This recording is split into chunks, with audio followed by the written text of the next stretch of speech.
The studio door creaked open. Inside, the air was thick, heavy, almost suffocating. The red recording light glowed like an accusation, daring him to step inside. Michael Jackson, the king of pop, the man the world called untouchable, stood frozen. This was not the smooth, effortless performer the cameras adored. This was a man about to face something even he wasn't sure he could conquer. For years, Michael had been a machine of perfection. Every dance step hit with razor-sharp accuracy, every vocal note carried with the weight of celestial fire. He was more than human to his fans. He was myth incarnate, but myths, when pressed too hard, begin to crack. And on this day, behind closed studio doors, Michael Jackson would face the recording session that nearly broke him. This wasn't just another song. This wasn't just another night of retakes. This was a battle between genius and exhaustion, between art and survival. And the truth hidden in those suffocating hours inside the booth was something the world would never fully hear. What song could possibly drive the most disciplined, most meticulous artist alive to the edge of collapse? What hidden pain turned his flawless voice into a trembling struggle? The answers live inside one of the most difficult recording sessions of Michael Jackson's career, a moment when his crown slipped, his voice faltered, and his humanity bled through the perfection. But here's the secret. The world would never hear the struggle.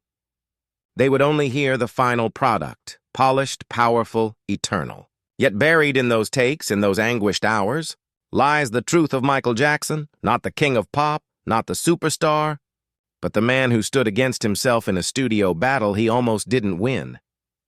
And that truth is more haunting than the song itself, because sometimes the hardest song to sing is the one that speaks closest to your soul. For most of his life, Michael Jackson wasn't just good at recording songs, he was otherworldly. Those who worked with him often said he was the quickest in the studio, the sharpest ear, the man who could hear a full orchestra in his head before the first note was played. If a song demanded 20 takes, he'd deliver 50, each one more precise, more alive than the last.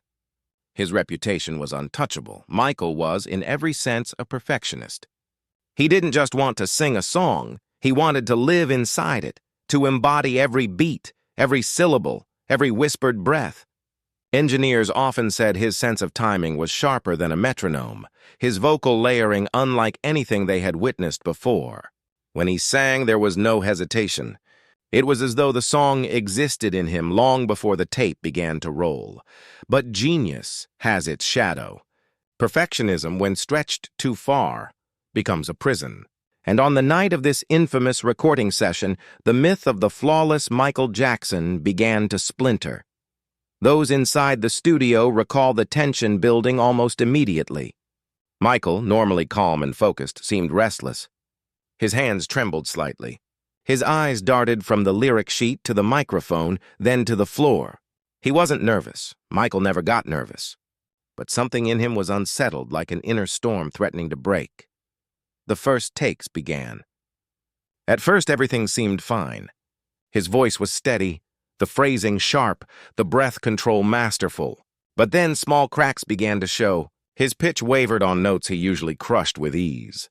His breathing grew heavier. He stopped mid-line, shaking his head. Again, he muttered. They rolled the tape once more. Another stumble. Another stop. His perfectionist instincts went to war with his own body. He slammed his hand against the booth wall, frustrated, whispering words too faint to capture. The man who could usually breeze through takes for hours was struggling, grappling with something deeper than a missed note. The team exchanged uneasy glances. Michael Jackson didn't struggle. He didn't falter. If there was a machine of musical perfection, he was it. Yet in that moment, the machine cracked. Why? What made this night, this song, different from all the others? The answer lies in the song itself. For days, the track had haunted Michael. He couldn't shake it from his mind, couldn't quiet its weight. Unlike his other songs, this one wasn't simply crafted for rhythm, for dance, for spectacle. This was a confession, an unflinching mirror held up to his soul. And confessions, unlike pop anthems, demand a deeper price. The song was soaked in pain. Its lyrics carried wounds too raw to ignore, themes that struck closer to Michael's reality than anyone dared to admit. It wasn't just about love lost or dreams shattered. It was about exposure, about the suffocating reality of being watched, judged, consumed. Every line pressed against the most fragile parts of him. Michael knew it. He felt it. And that was the problem. He couldn't sing this one the way he sang the others. To do it justice, he had to rip himself open. The music itself was relentless. The melody sat in a range that demanded everything from his voice, pushing him to the highest, most strained edges of his falsetto, then dropping him into depths where his tone cracked with vulnerability. It wasn't written for comfort. It was written like a test, and as the hours went on, Michael realized he wasn't battling the melody or the lyrics. He was battling himself. Each time he tried to sing, memories rose, pain he buried, secrets he couldn't escape. The song forced him into confrontation with the very things he spent a lifetime hiding behind sequins and spotlight. The producers pressed him gently, trying to coax the performance out of him. But Michael waved them off. He wanted no comfort, no excuses. He demanded take after take, driving himself harder and harder, even as his voice thinned and his energy drained. Witnesses say he closed his eyes between takes, gripping the microphone like it was the only thing keeping him upright. Sometimes he'd whisper lines to himself before singing them, as though testing if the words would betray him. Other times he stood silent for long minutes, lost somewhere far beyond the studio walls. And the more he sang, the more the song seemed to resist him. It was as if the track itself was alive, pushing back, refusing to bend to his will.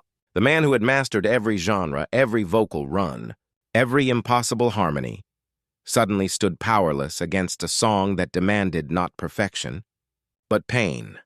That night, something unthinkable happened. Michael Jackson, the man who always triumphed in the studio, considered walking away. The song had dragged him into places he wasn't sure he could return from. And the longer he stayed in that booth, the more it seemed like the song itself was breaking him down. But why this song? Why did this one track cut deeper than all the others? The answer wasn't in the music.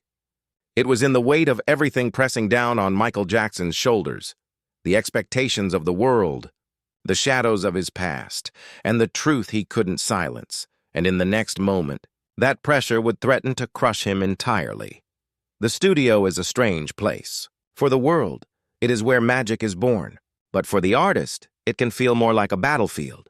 Every microphone, every dial, every pair of eyes watching through the glass, each one becomes a weapon.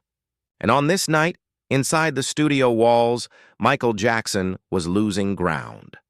Witnesses remember the silence between takes more vividly than the singing itself. The silence was heavy, thick, charged with the weight of unspoken frustration. Michael stood in the booth, his chest rising and falling, sweat beading on his forehead. The famous glove was absent. The sequins, the spotlight, gone. All that remained was a man and his unraveling voice. The engineer hit the button again. "We're rolling." Michael leaned into the microphone.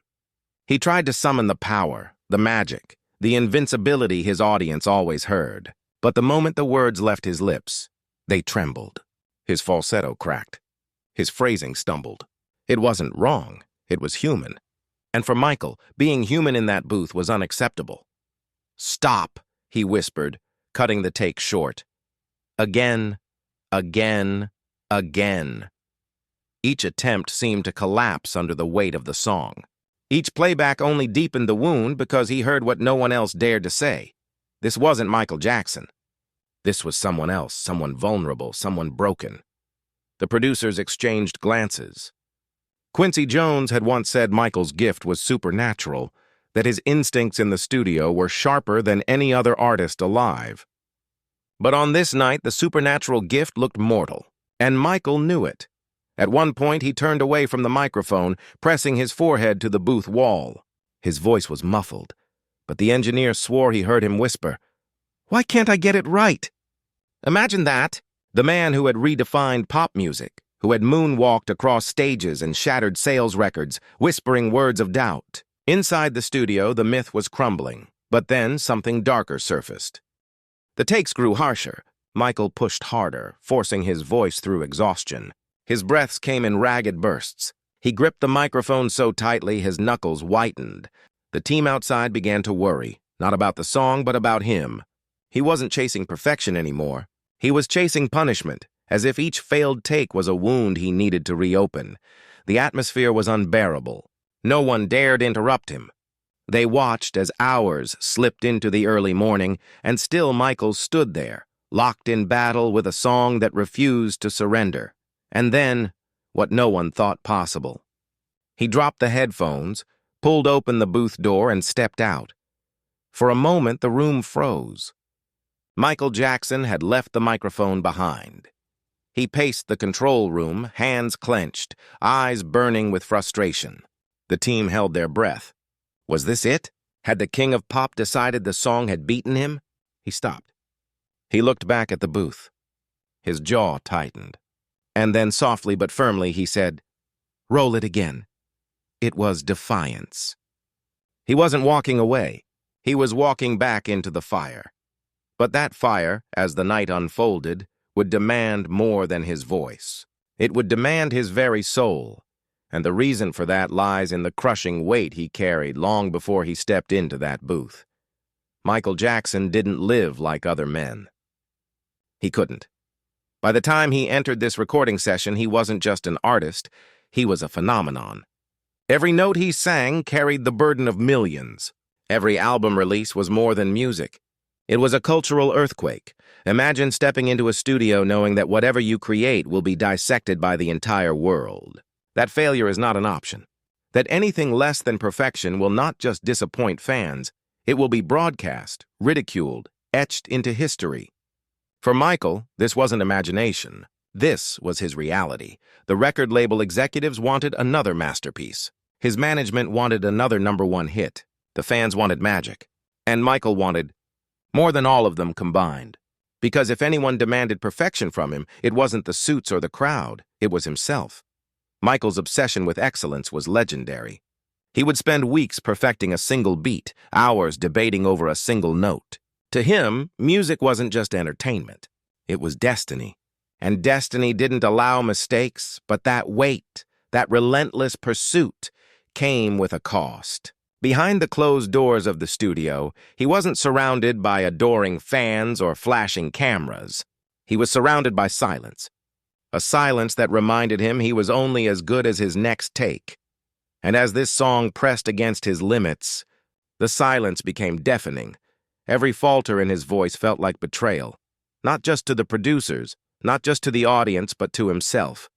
Every failed attempt whispered that he was slipping, that the myth of perfection was crumbling. And Michael couldn't bear the thought of the world hearing him as anything less than flawless. The irony was cruel. The world would have embraced his humanity. They would have forgiven the cracks, the breaks, the tears in his voice. But Michael couldn't forgive himself, so he pushed harder. He demanded the booth again. Hours turned into nearly a full day. His voice, once sharp as a blade, grew hoarse. He drank water, tried again. Steam inhalers, tried again. Still, the song fought back, and here lies the heart of it. This wasn't just about singing. This was about Michael wrestling with the weight of everything he carried. Childhood scars, global expectations, the crushing loneliness of superstardom. The song demanded vulnerability, and vulnerability was the one thing Michael never allowed himself to show. Inside the studio, every person present could feel it. This wasn't music anymore. This was survival. One assistant later recalled, you could see it in his eyes. He wasn't just singing. He was bleeding. And yet, through the exhaustion, through the cracks in his voice, Michael refused to stop. Because stopping meant failure. Stopping meant admitting that for once, he wasn't enough. And for a man who had built his entire existence on proving otherwise, that was unbearable. The longer the night stretched, the more dangerous the energy became. Those watching worried not about the song, but about Michael himself. Would he push too far? Would he destroy his voice, his body, his spirit in the pursuit of an impossible standard? And then, just as it seemed the session might finally break him, something shifted. He stepped to the microphone one more time. His voice shook, but not with weakness, with something else. Something raw. something real. For the first time all night, Michael stopped chasing perfection. He let the cracks remain. He let the pain show. And in that moment, the song transformed. But that transformation was only the beginning. Because what Michael unlocked in that booth was not salvation. It was a door to something darker, a truth about genius and sacrifice that no one in the room would ever forget. The clock on the studio wall ticked relentlessly. The night had long since bled into morning, but time no longer mattered. For Michael Jackson, the only measure of existence was the song, and it was consuming him. The takes had become torture. His once fluid voice now strained against the melody, cracking in places no one expected. Each falter was like a blade cutting into his pride, his self-image, his identity. He pulled the headphones tighter, hunched over the microphone, sweat dripping onto the lyric sheet below. He looked less like a star and more like a soldier in the trenches, refusing to retreat. Again, again, again.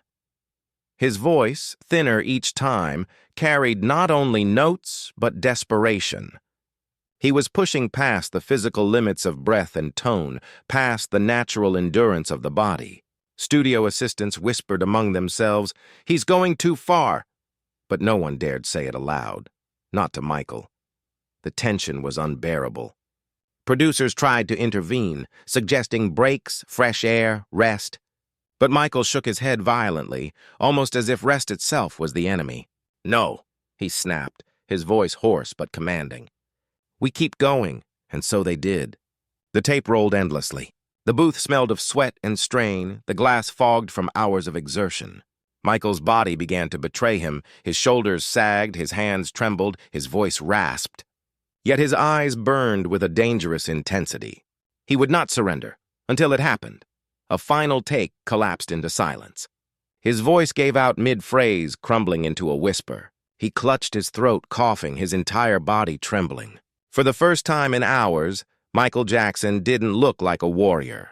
He looked fragile. The room froze.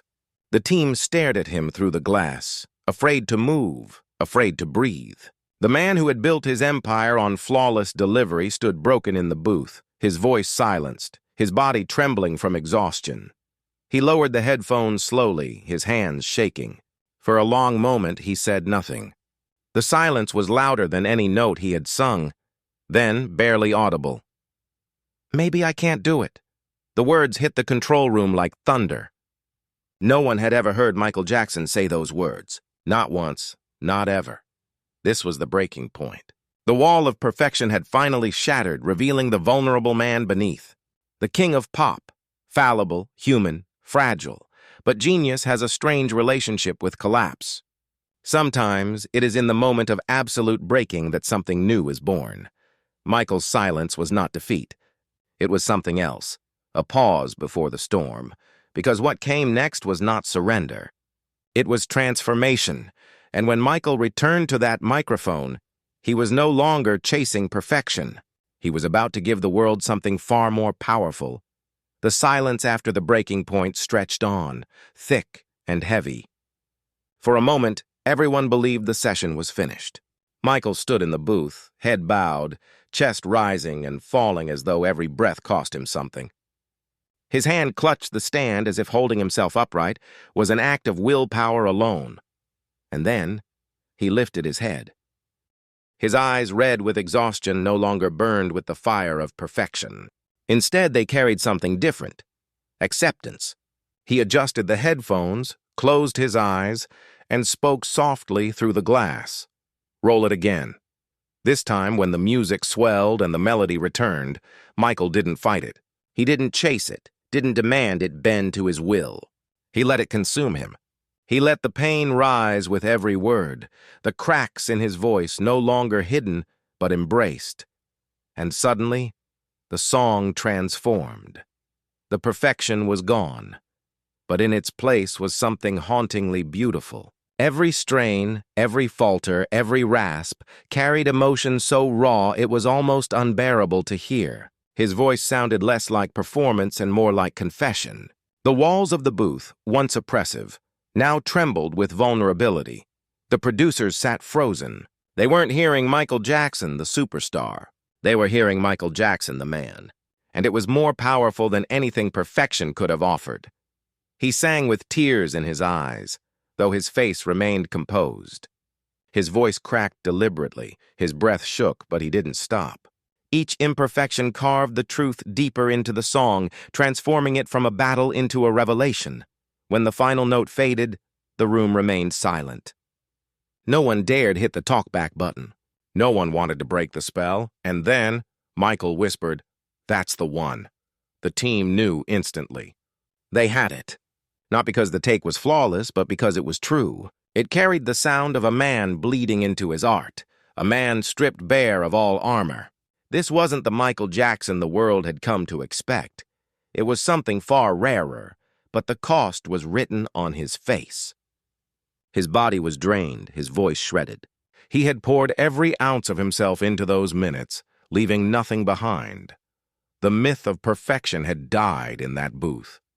But from its ashes, something greater had been born, a performance that transcended skill, technique, and polish. And yet, beneath the triumph, there was an unspoken question. At what cost?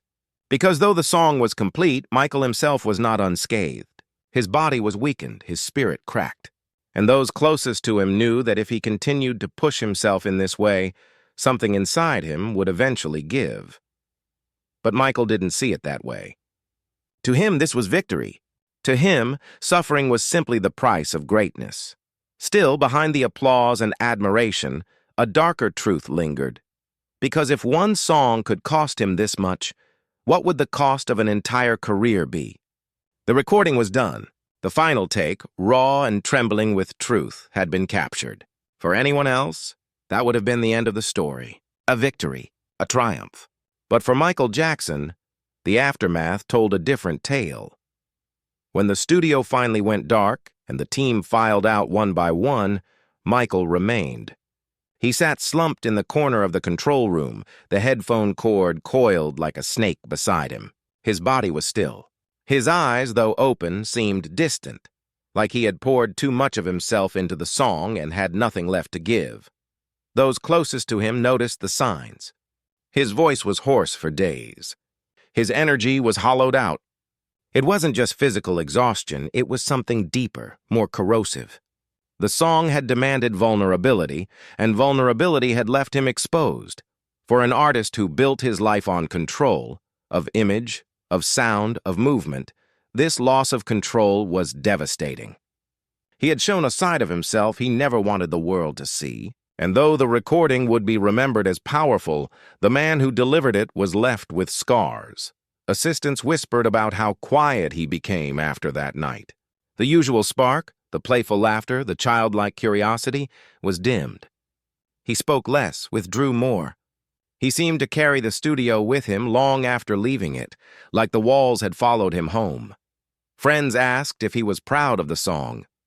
He nodded softly. But when pressed, his expression betrayed him. He didn't look like a man celebrating victory. He looked like a man who had lost a piece of himself to achieve it. That was the cruel paradox of Michael's genius.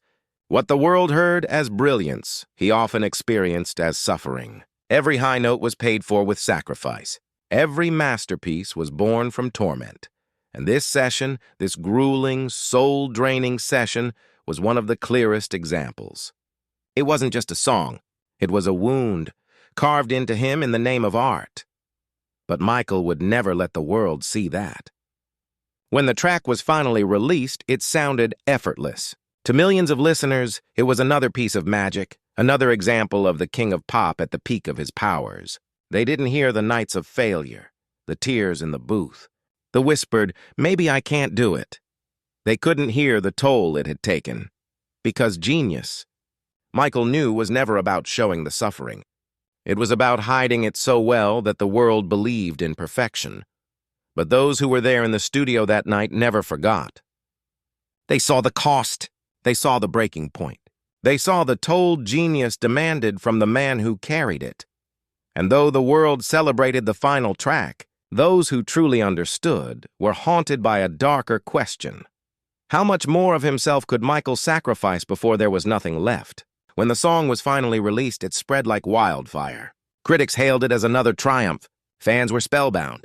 The performance carried a rawness, a haunting vulnerability that few had ever heard from Michael before. It wasn't just polished pop. It was something deeper, something human. Listeners described goosebumps, shivers, tears they couldn't explain. The song touched nerves they didn't even know were exposed, and yet none of them knew the story behind it. None of them understood the cost it carried. To the world, it was effortless brilliance. To Michael, it was a scar hidden beneath applause. But scars have a strange way of shaping legacy. That recording session, brutal as it was, gave birth to a track that stood apart in Michael's catalog. It wasn't just another hit. It was a testament. A reminder that even the greatest, most untouchable figures could sound fragile, could sound human, could sound wounded. Fans didn't realize it at the time, but this song revealed more about Michael than most interviews ever did. Buried within its raw vocals was a truth he rarely allowed anyone to glimpse. That behind the crown, behind the glittering glove, behind the endless perfection, was a man bleeding quietly into the microphone. Years later, when people spoke about the song, they praised its emotional depth. Some said it was proof of Michael's genius, that he could transform pain into art unlike anyone else. And they were right. But what they didn't see was that the transformation came at a devastating cost. For Michael, the legacy of that recording wasn't just about success. It was about the reminder of how far he was willing to go. Too far, perhaps. It set a precedent he would carry into future sessions, a belief that suffering was necessary, that only through pain could true brilliance emerge. That belief would fuel him. It would push him to create some of the most extraordinary music the world has ever known. But it would also consume him. Because once you accept that pain is the price of greatness, there is no limit to how much you will endure. The legacy of this recording was double-edged. On one side, it gave the world one of Michael's most powerful performances. On the other, it carved into him the dangerous idea that the only way forward was through sacrifice. And in that sense, this song was more than just difficult. It was prophetic. It foreshadowed the battles that would define the rest of his career, the endless striving, the unbearable pressure, the toll that fame and genius demanded. The song became a legacy not only for what it gave the world, but for what it took from Michael. And though the world never knew the truth, those who saw him in that booth could never forget it. Because in that recording, for one fleeting moment, the myth of Michael Jackson was stripped away, leaving only the man. And the world, unknowingly, fell in love with the sound of his suffering. For every masterpiece Michael created, there was a price. And as his career pushed forward, that price only grew heavier. The song that had nearly broken him became a shadow, a reminder of the pain he was willing to endure for art. In interviews, when he spoke about music, he often used the same words. It's all for love, all for the fans. And yet those who were closest knew another truth, that Michael's pursuit of perfection was not just about love. It was about fear of failing, fear of not living up to his own impossible standards, fear of becoming ordinary in a world that demanded the extraordinary from him at every turn. The brutal session that had once left him trembling in the booth had also planted a seed. Michael began to believe that true brilliance came only at the edge of collapse, that unless he pushed himself past the breaking point, the music would never touch people's souls. Producers saw it again and again. He would sing until his throat was raw, dance until his body shook, rehearse until collapse. And when told it was enough, he would whisper, "No, we can do better." That song had taught him something dangerous, that vulnerability was not weakness, but the very thing that made his art immortal. But embracing that truth meant constantly tearing himself open, over and over again. The breaking point became his method. Pain became his process. And though it gave the world brilliance, it also carved Michael into someone else, a man who could never rest, never stop, never accept less than the impossible. The question that haunted those who watched him wasn't whether he could reach perfection again. It was whether perfection would eventually destroy him. For years, fans celebrated the song without knowing its story. They played it at weddings, funerals, late-night drives, They wept to its words, danced to its rhythm, lived moments of their lives with it as a soundtrack.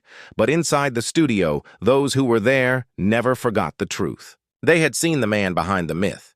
They had seen Michael Jackson break. The shocking truth is this: the song the world embraced as effortless magic was anything but. It was not the sound of an untouchable star at the height of his powers.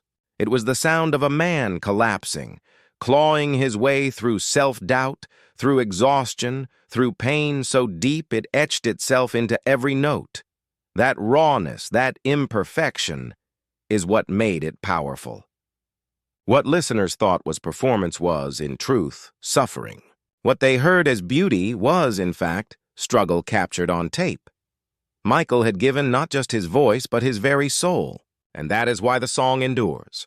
Not because it was flawless, but because it wasn't. It was human. And perhaps that was the most shocking revelation of all, that Michael Jackson, the man so many believed to be otherworldly, celestial, beyond human limitations, had reached a point where even he faltered. And in faltering, he became unforgettable. That song was his confession, though he never admitted it outright. A confession that behind the lights, the cameras, the spectacle, there was pain. That every moment of perfection demanded a sacrifice the world would never see. The shocking truth is that the song didn't just mark a difficult recording. It marked the beginning of a truth Michael could never escape. That genius was inseparable from suffering. And once you know that truth, you can never unhear it in his music again. When you listen to that song now, it no longer sounds the same. Knowing the story, knowing the struggle, knowing the tears and doubt behind it, you can hear the cracks, the weight, the vulnerability, and suddenly, what once sounded like perfection now feels like something far more precious. It feels human. That is the legacy of Michael's most difficult recording session. Not just that it gave us another masterpiece, but that it revealed the man behind the myth. For one fleeting moment, the crown slipped, the mask cracked, and the world unknowingly heard the sound of Michael Jackson as he truly was.